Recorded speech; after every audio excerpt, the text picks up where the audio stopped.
Hybrid ગાંજો ઝડપાયાની ઘટના, જેમાં 7.41 લાખ રૂપિયા ગાંજા સાથે 2 આરોપીની ધરપકડ થઈ ચૂકી છે.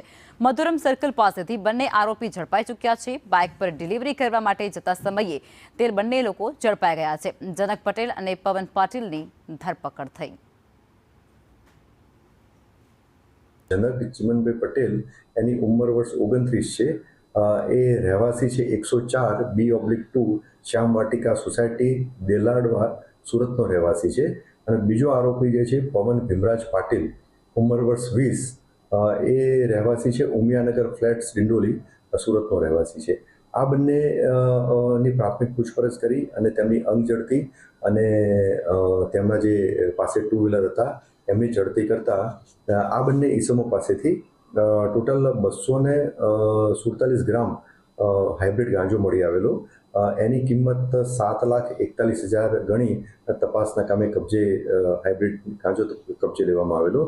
તે સિવાય આ બંને પાસેથી મોટરસાયકલ અને એક્ટિવા પણ મળેલું હતું.